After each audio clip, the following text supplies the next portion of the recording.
Today is November 17th, 1982. This is Joe Todd interview with Estalee Fordyce. Mrs. Fordyce, when were you born? In October the 4th, 1916. Where were you born? At Marshall, Oklahoma. At my grandmother's place out, I don't know, 3 or 4 miles east of Marshall. What's your first memories of Marshall? Going to town, the muddy streets, and my mother would fix us all up real nice and pretty, and we'd get to the grocery store and hear the grocerman give us girls a great big sack of candy. And needless to say, we didn't look very pretty before the day was over. How old were you then? Oh dear. I tried to think back the other night how some memories from back. I remember, I think most of them must have been when I was about 5 or 6. Mm-hmm. Actual year, I can't say. But I remember going in, my uncle's had a garage there. I can remember that. And I stayed at my grandparents' my first year of school. And I remember different events from there. We went to school at Elkhorn School out east of Marshall. Who was your teacher? Lou Goodnight. And one morning I came in, he spoke to me. And I proceeded just not to speak. I just ignored him. And he stood me in the corner. I never have forgot that. Who was your father? Carl Diedrich. And where was he from? Well, he came from Minnesota. He was born in Minnesota, Norwood. And he was born in 88. And they came to Oklahoma in 1900. Yeah, why they came to Oklahoma? Did he tell you why they came down here? Well, it was back in the days, as I understand it, my grandfather was buying a place there. Well, in those days, you took a man for his word, and he went into the bank and made his payments, but they claimed there was no record, and so he lost his place. I know my dad then, when my husband and I bought our first place, he says, you be sure you get a receipt for every payment you make. And he was really stressed on it. Anyway, Mr. McKean was promoting Oklahoma and Logan County, and I can't remember his first name. His son was Bert, who I knew real well, and he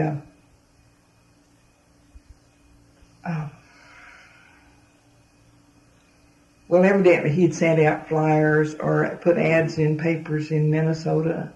So some way through him, they found this place there southeast of Marshall. And so it was about 1900 that they moved down there.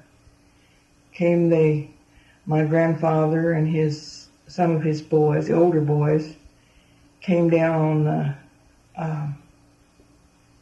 brought the cattle and different things, furniture and farm equipment. How'd they come down? Well, I'm not sure how they came down, but I know my grandmother and the younger children came on the train. And I know my dad, there was snow on the ground down here. They came in the winter. And my dad told about, it seemed so warm, they come out in barefooted. Got off the train barefooted, short sleeves, And, of course, after you're in Oklahoma, the wind starts blowing. It doesn't take you long, you change your tune. What was your mother's name? Elizabeth Camp. And she was born in 1897 at White City, Kansas. And then they moved to Junction City and somewhere around Clay Center, I think. And they came to Oklahoma about in 1900. She was 3. And they lived over around Glencoe. And later they moved to Marshall and settled out west of Marshall. And then in I suppose somewhere around 1914, my mother and father met each other. Anyway, they were married in 1915. Can you tell me any more about what you remember about Marshall? What the town was like, the buildings, the streets, the people? Well, I remember the old hotel that we used to have there. What was the name of it? I guess just Marshall Hotel. I can't remember that, for sure. But not so much there. I really, as when I started to school, like I say, the first year of school I went out to Elkhorn. Second year of school, we had moved out southwest of Marshall. And a neighbor of ours drove the school bus. It was a wagon with a wooden top pulled by horses. And I can remember that very well, riding on that school bus. And then we moved a mile east then, just right straight south of Marshall. And I remember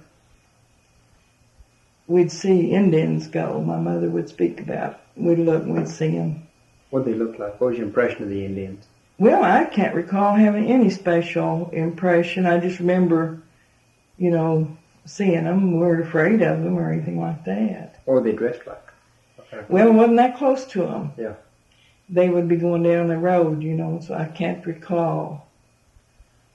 I know Mama would warn us to stay in, but looking out the window and see them. And I don't really have any recollections of what kind of home did your parents have at that time? A frame house. Is that what you're talking about? Yes, it was big, story and a half. Frame house. They've tore that house down now. When some of the big farmers come in and they bought up the land, they've removed the house and outbuildings. And how much land did you have up there? I don't remember how much land my dad had. At that time, they didn't know. They were tenant farmers.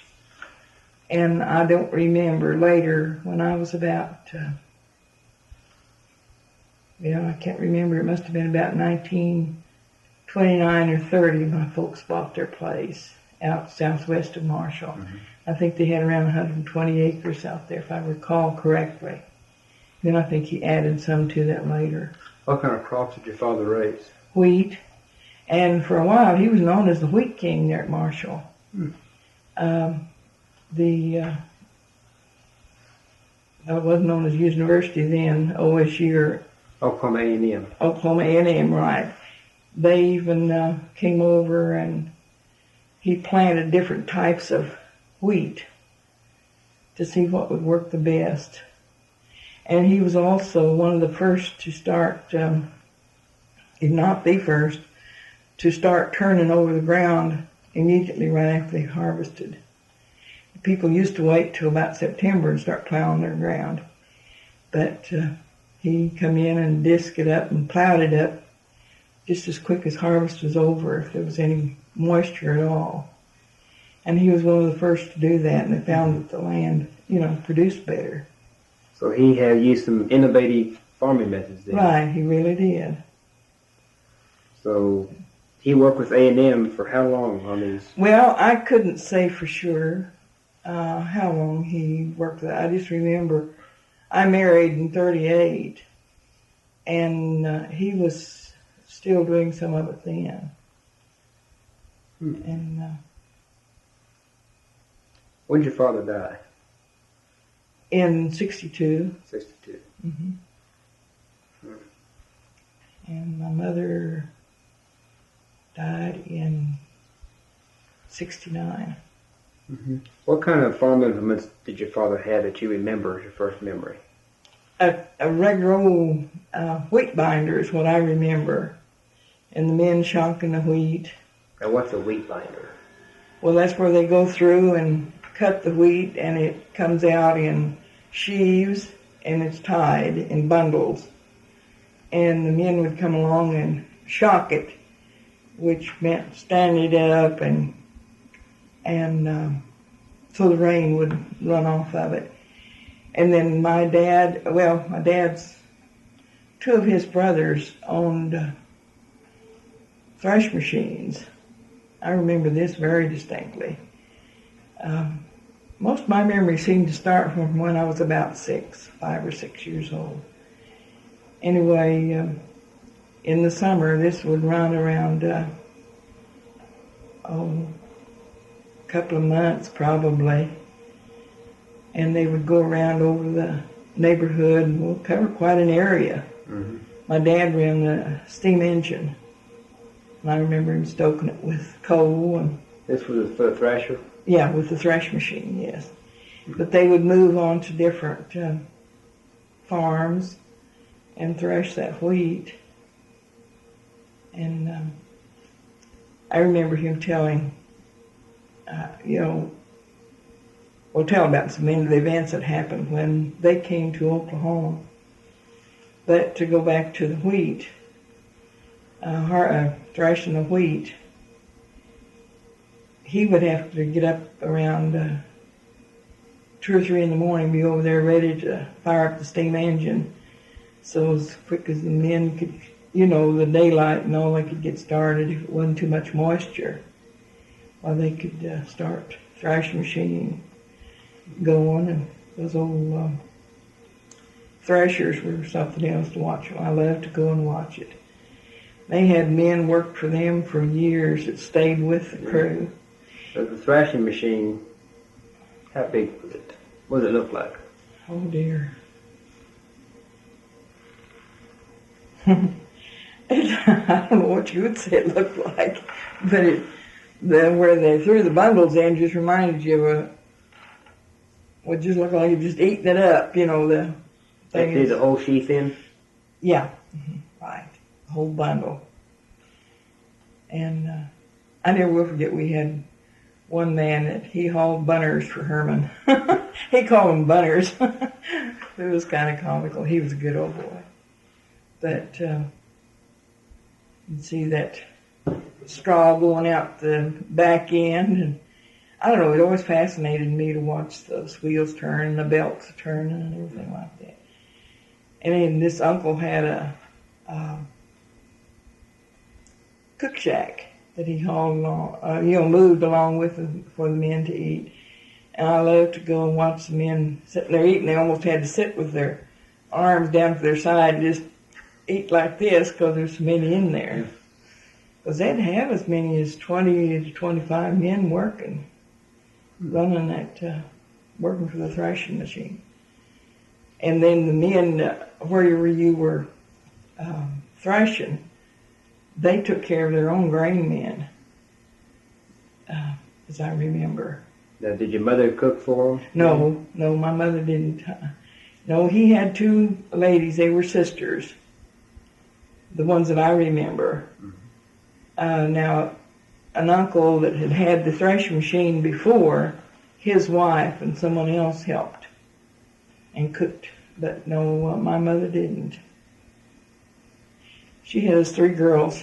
She had her hands full. Do you remember anything about the flu epidemic, 1918? No, I don't. Now, my mother, I have a picture of her, and she had that real bad and lost all of her hair. And have a picture of her that she had a little, I guess kind of like you call a nightcap they wore. And when they got ready to snap the pictures, one girl reached up and took it off. And that's really the main thing I remember. That was the same. My sister next to me was born in November of that year. And I guess Mama took the flu right after that. We were at my grandparents' for quite a long while, till she got better. And then I had lost one of my uncles, one of my dad's brothers, was lost his life in the service from that flu. But that of course is mostly hearsay, just knowing what happened and him talking about it. Mm-hmm. So the first one of your family to come to Oklahoma was your father. Well, really, they must have come down here all about the same year. Because my mother was 3, so that would have been 1900. And my father, I know, they came to Oklahoma in 1900. And then your grandfather came down with them from Minnesota? Yes. Well, see, my dad was only about 12. Yeah. This photograph, you say, is your great-grandfather? That's my mother's grandfather, yes. And they live in Oklahoma? Yes, they lived here in Oklahoma. When did they come down? That's what I wish I knew. Can you turn that off here? Let's see. Okay. The family moved to Spring Creek Township, Oklahoma Territory in 1891 or 1892. They purchased claim rights on a 160-acre farm located 7 miles west and 1 mile north of Britton, Oklahoma. And of course, it's now part of Oklahoma City housing development called Harvest Hills. In about 1907, James and Margaret Nicholson moved from the farm to Yukon, Oklahoma, where they lived out their lives. Okay, that's your great-grandfather. That's my great-grandfather. Okay. Mm-hmm. Was your father in World War I? No, he wasn't. He had been in the service. He enlisted. Well, my mother was married in 1915, and for 3 years before, he was in the service. Had enlisted and was in the service, but then mother and him married in 15, and of course, therefore, they didn't take fathers. But I think it was getting back to the point where they were going to, but he was farming. Mm-hmm. And so anyway, he didn't go. No, you say you have an uncle that died in the service? Well, my dad had a brother that died in the service, yes. Did he die? You say he died of the flu? Yes, that flu and pneumonia. Was he in the States or was he overseas? He was in the States. Well, then my dad had another brother, a younger brother, Grover, that was in the World War I. And he's in the Navy, and then I know he part of the time was in France. That's the main thing I know about him and the service there. What was it like being a teenager in the 20s?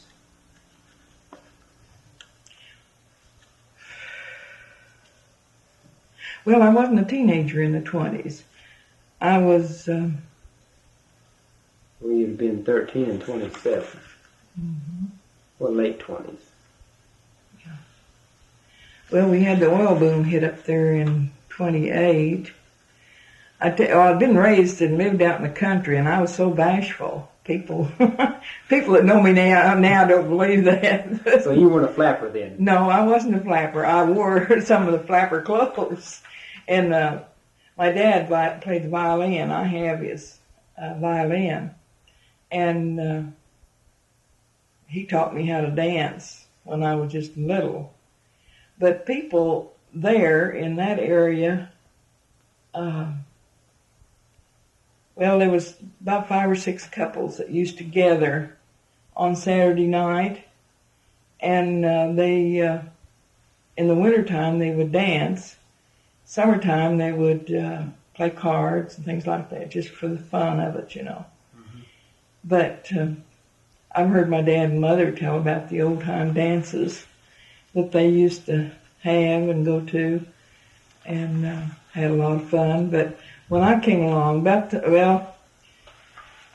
my oldest brother, whom I'm 14 years older than he is, was born. My mother had a lot of problems, and they couldn't be with him for about, this was in 30.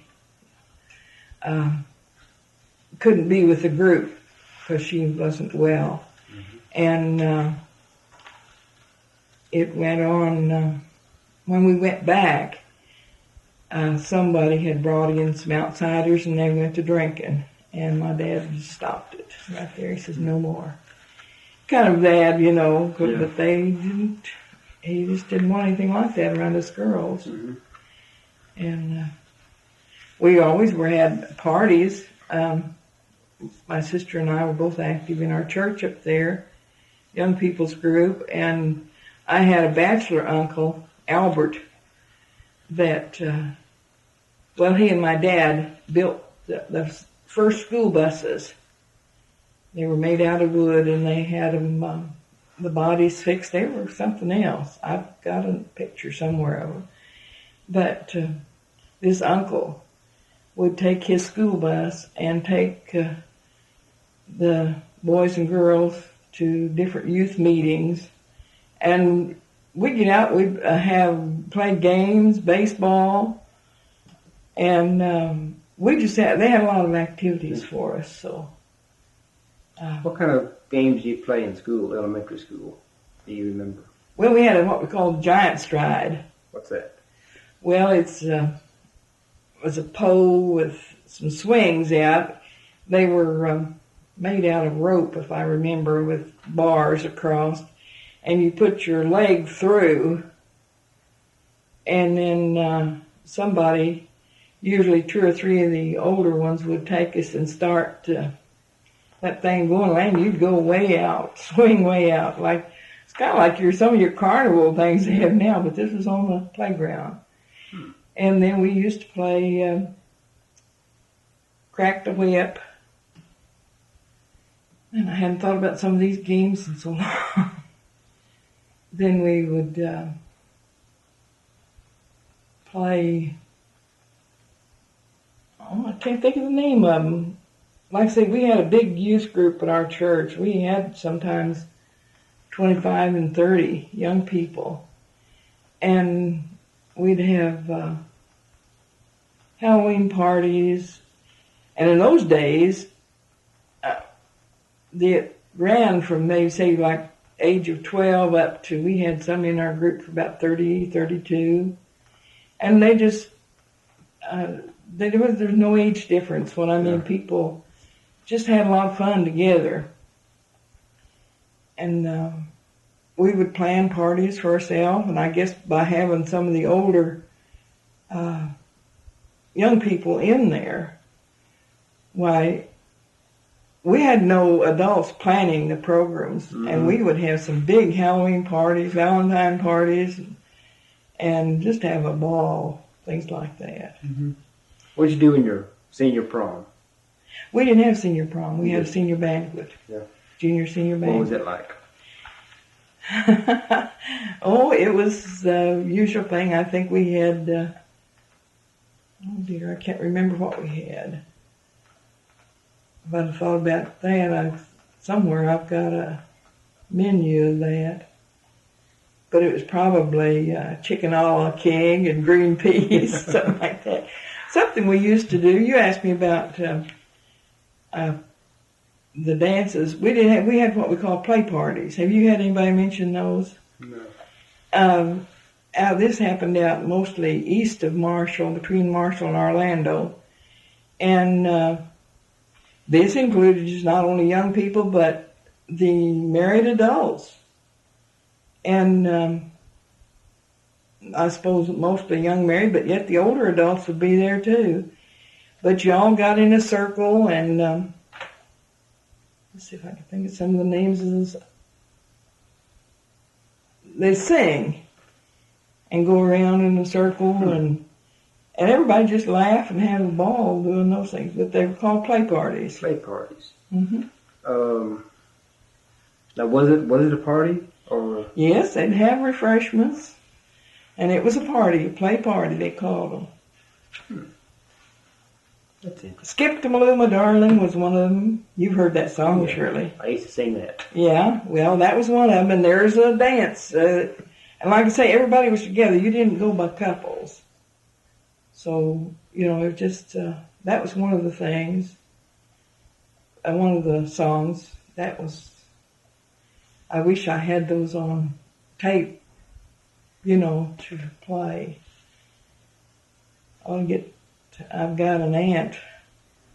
I ought to get her to write some of those down if she knew of them. Where does she live? She lives over here at Colony, Oklahoma. Oh, I know where Colony is. Oh, just south of Weatherford. Yes. Mm-hmm. I have an aunt that lives there. And How old is she? she's about 7 years older than I am, something like that. Mm-hmm. I have one aunt who lives in Wichita that's 3 years older than I. But I believe that gal was 70 or 71. So she's maybe about 6 years older than I am. Okay. What's the first movie you saw? I don't know what the first one was, but of course this was during the 30s and I remember the movies. And my mother, after we moved to town, she just had to have her Jersey cows.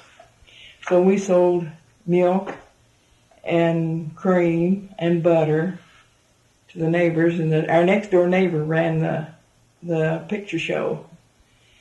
And we got lots of free tickets to all the shows. That's why they had to pay for it there during the 30s. Yeah. The Depression. What was it like around Marshall, Orlando? Well, it was pretty rough. Yeah. What'd you do in the Depression? Well, you were still farmers, weren't you? Yes. Oh, yes. My dad farmed until he died. We always seemed to have plenty to eat, but I remember one year in 32, my middle brother was born that year, and we had canned 100 quarts of green beans. I remember the green beans. I kind of got burned out on green beans for a long time. I didn't care for them. I do now. But it was, I know we had company come from Houston, Texas. They were real close friends of my dad and mother's. And they had gotten down there and raising rice, and they were doing pretty well. Or at least we thought they were. Maybe they weren't as much as we thought, but they had come up here to visit. And it was on a Sunday evening, and this was just before this second brother was born, and my mother was, not well, so I was doing the cooking. And here we had these people come in, unannounced. We didn't have anything. I was fixing eggs for supper. We had chicken, so we had eggs. And by having chickens, we could have chicken. We had meat. And of course, folks always butchered a hog. But evidently that hit us. It was in August, so evidently the pork and stuff was gone. Because you didn't have freezers in those days. Anyway, I think we only had 1 or 2 glasses in the house. And my mother said, Estalee, go up to some neighbors. And so Miss Krabs gave me 2 quarts of blackberries she'd canned. We had green beans. I don't know what else we had anymore. I had to cook it, most of it. But people just helped one another. You just had, we could have done, we probably did the same thing for Essie and Bob at some time or other, but I never will forget that. And I had 2 dresses, one old everyday dress and one good dress. And I had to put on my good dress. Somebody asked me if I was going somewhere. Because the old one looked too rough, for special company. I never will forget one time my folks went to Enid, and they brought me back a blue, I don't know, it might have been taffeta or some kind of silk, shiny, a blue dress. Oh, I was as proud as punch of that dress. I still remember that. Those 30s was kind of rough, really. What was Orlando like? Remember it? It was just a small town about like Marshall. My husband and I, we bought some land out southwest of Guthrie, and someone had an old house to sell up there north of Marshall. And when we went up there to tear it down, one day I didn't go with my husband, and he brought me back an old letter. And when I went up there, we found the whole box of letters, and as I went through that, Evidently Orlando was the point for many people from Marshall area went over to and hauled things by dray from Orlando, where they met the train over there. And anyway, there's this house, one big room. I think the whole cost of that house was only about $60-some. It was one big room, probably about like this living room here. Like 12 by 14 or so. Something like that. Yeah. But in her letters, she told about the red carpet and the organ. They were married in Wichita, these people that owned this house. It was real interesting to me. They are up there in those letters, I understand, in the library there at Marshall. Yeah. I had given them to Miss DeBow. I'd hoped to find somebody who could write kind of biographical novel on it. It was some people that used to live. How well do you know Angie DeBow? Well, I knew her father real well. There at he had an old cream station. I remember that. My folks sold cream to him. And really, my sister knows her much better than I do. They've been very close since my sister's remained there in Marshall. But I know her, visited with her lots. Mm-hmm. Who are some of the most interesting people you've met? You mean there around that area? Yeah. Or anyone you've met that's interesting. Famous or infamous? Well, I really can't. I guess Angie would be the most famous person that I've met. I can't. I'm not thinking about that. I never give that much thought. Most of them were just good old everyday people that helped one another. I know when the bank went broke up there, everybody felt so sorry for the one that had to go to jail because he was really trying to help people carry their notes, and loan them money, thinking things would get better. And, of course, it didn't. What were you doing on December 7th, 1941? Japan attacked Pearl Harbor. We were living out west of Guthrie, my husband and I. My husband's brother, being in the 45th Division, he had been called on active duty. I can't remember exactly what happened on that particular day, but... When did you first hear about it? Well, I just don't remember. I know, like I said, we were living out there west of Guthrie, and my brother-in-law came home, or had just been home, and I don't remember, but we heard about it right away. When did you meet your husband? I met him back in about 36. We married in 38.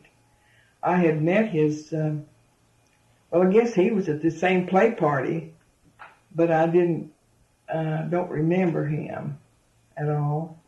But I remember his sisters. And later they moved over by Marshall. They lived about halfway between Marshall and Orlando on a farm. And then they moved over there by Marshall. And we had gone out, my folks had gone out driving there one afternoon, and we saw this name Fordyce on the mailbox. And my sister and I were just talking about the girls. We remembered them, wondered if it was the same people. Well, sometime later they moved into Marshall.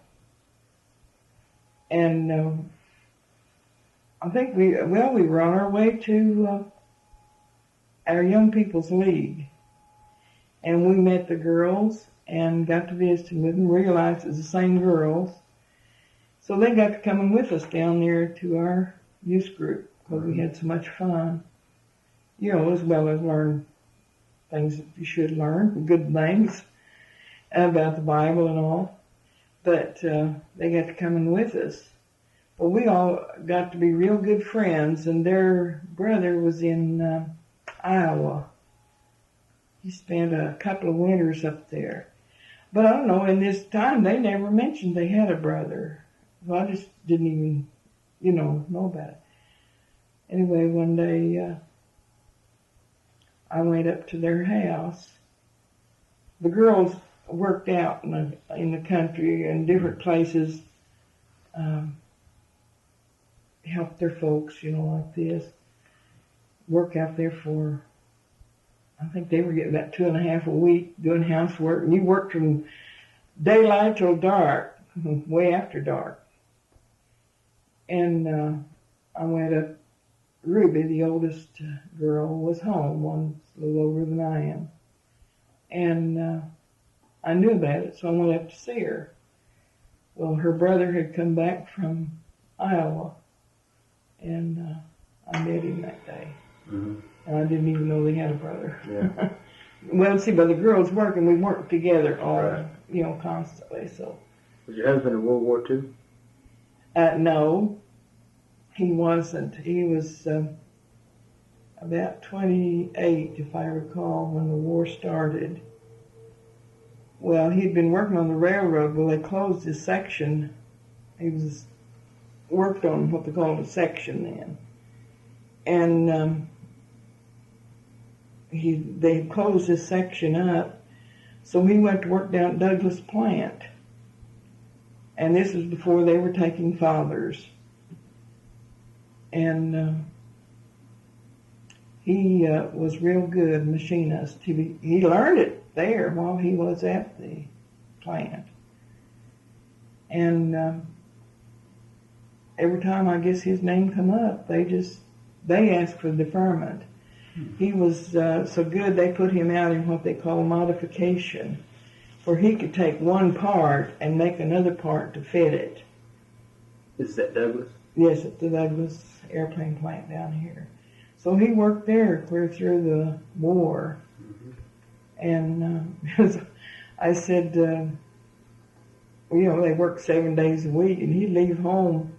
We have to get up around 4:30 in the morning. And this may sound, he was there and slept for a little while at night. But our youngest son hardly knew his daddy, because he would leave home so early in the morning before Larry was up. And so Larry was about 2 years old, see, when the war was over in 45. And my husband come home, and he decided after the war was over, he had worked and driven down there, and he decided to put him in a little shop of his own.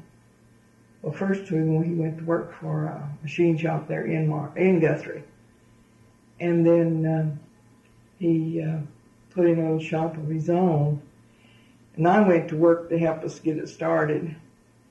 And Larry would cry because he just didn't know his daddy. I said. What kind of shop did he put in?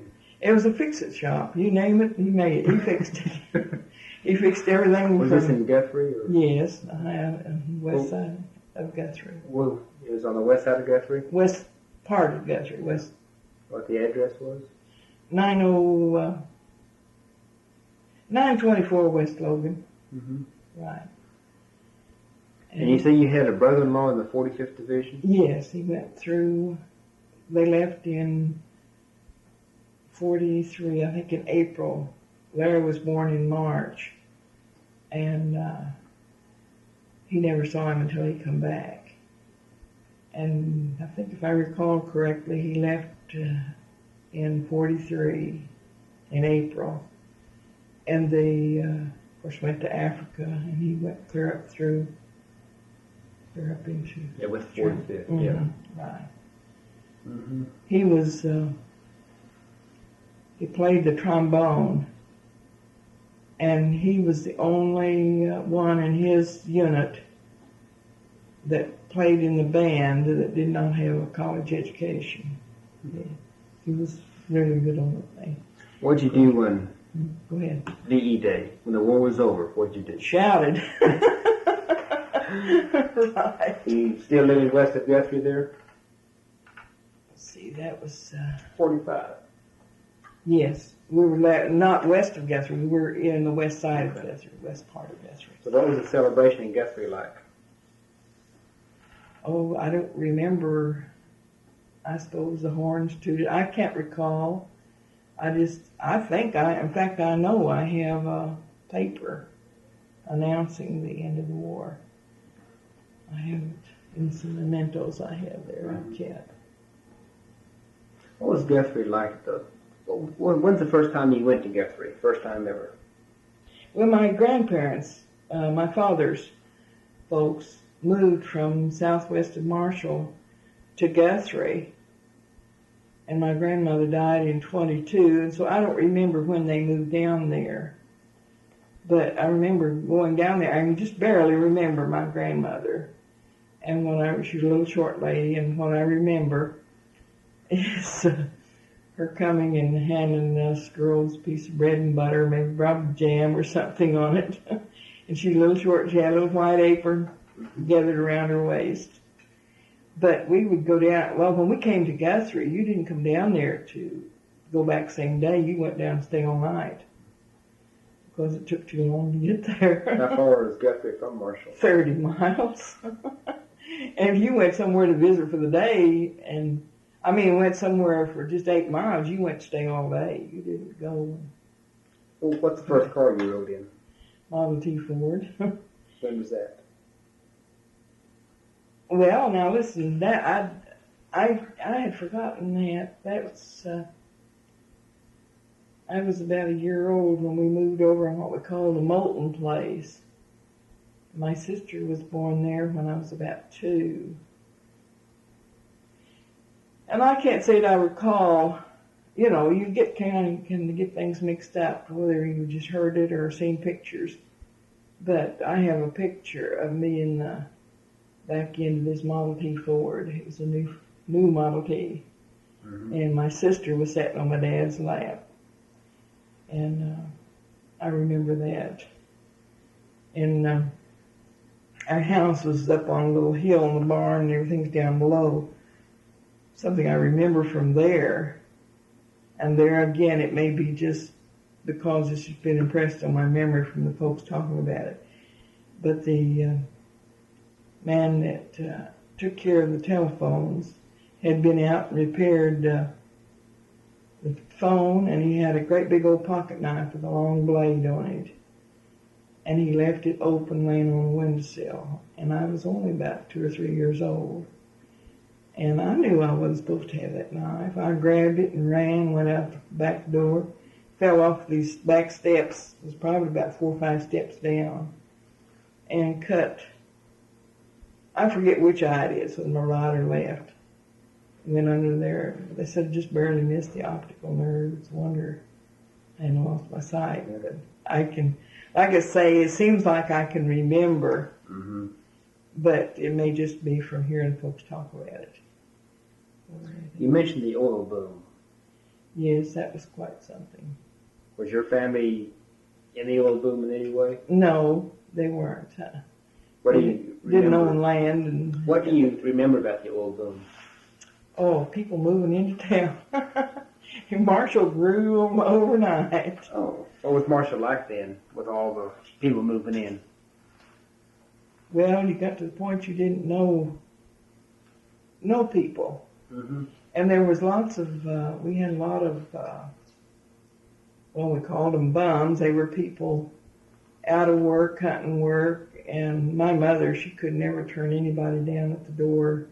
She fed anybody and everybody would come home. I used to think they had our house marked. But there were just lots of new people moved into town, and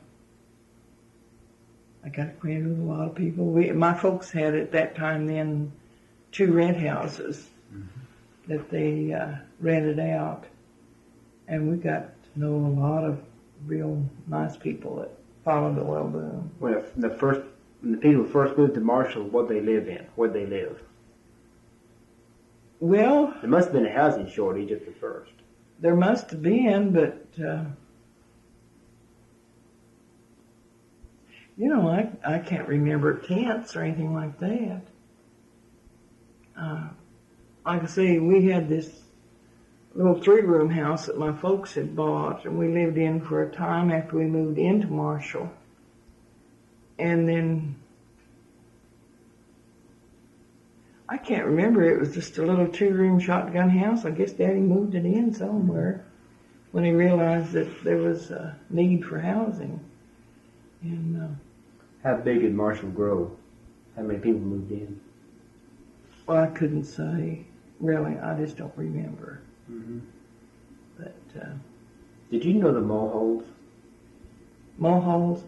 No, I've just known of them all my life. Known of them. So you didn't know Lucille? No, I didn't. Okay. My folks would have, I'm sure, but I don't.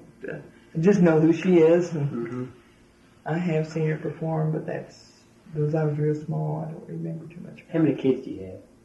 Do I have? I have 2 boys. How many grandkids? 4 grandsons.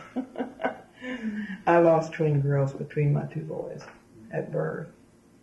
But I have 2 fine sons. One lives in Houston, Texas now, and the other one lives here in Edmond. Mm-hmm. Do you have any advice you want to give your grandkids? Advice? Anything you want to tell them? Reflections on your childhood? Well, I guess it's to listen to your folks. They have more sense than you think they do sometimes. Really, the main thing is to love the Lord and serve Him. I firmly believe in that. I'm very active in my church today, and I just really feel that you lean and depend upon the Lord, He's going to carry you through. Because it takes a lot of faith and strength to go through this old world. Certainly does. It really does. Did you ever go to the OSU campus? Oh yes, I've been over there several times. When's the first time you were there? Well, really, see, my husband died in '67, and about 2 or 3 years later, I started going to college. I'd been out of high school 35 years, and I went to school down here at Central State, but then I took any number of classes over at OSU workshops where I got credit for them. And of course, it was a pretty good sized place then, the time I really went over there. When I got out of high school in '34, I wanted to go to college so bad. But being the oldest of 6, and coming up through the Depression years, folks would have borrowed the money to send me. But I had enough sense. With 6 kids, you have problems. And so I wouldn't let them do that. I went over to Alva, a neighbor of ours. She was going to school at Alva. In fact, she was in her senior year. And they had an NYA program. But you almost had to be there 1 year before you could get onto it. NYA program? Yeah, National Youth Association, I guess. It was NYA program, and they helped you out financially to go to school. Did you do any work for the war effort during World War II? No, I didn't. Was your husband connected with the WPA or CCC in any way? His dad was connected more with the WPA. When we were married, they just weren't hiring young men to... You know what your father-in-law did with WPA? I think it was mostly work on roads and bridges and that sort of thing. Well, I guess I figured if you were a young man, you felt like you'd get married, And he sold wood. Well, he worked on the pipeline. Of course, before we were married, he would stay down at the cafe with the other young men. Well, then after we married, he didn't hang out down there. So he never knew when these extra jobs came up. But he was making, I think it was around 50-some cents an hour, and that was real good money on the pipeline then. Of course, it took quite a crew of men to turn those screwing those big pipes together like they did. And so anyway, he got without work. He wouldn't hear about these jobs opening up till after they were already gone, nearly. But he had made post for a man a year or so before, a bunch of post oaks. And he went out and man gave him the tops of all those trees. So he cut that up and made many a rick of wood and sold it for about $1 a rick. $1 a rick. What does it cost now? Ooh, I know. We cleared our land, and when we bought our acreage out there, southwest edge of Guthrie in we built in 50. And it had quite a lot of timber on it, and we cleared that off, some of it, so we could have some cropland. And we sold many a rick of wood there for. Mm-hmm. And then we finally got $8 a rick for fireplace wood. Now, I don't know what it is they charge for that. It's tremendous. Well, I think we have a good interview. Well, I hope I helped out a little bit. Oh, yeah.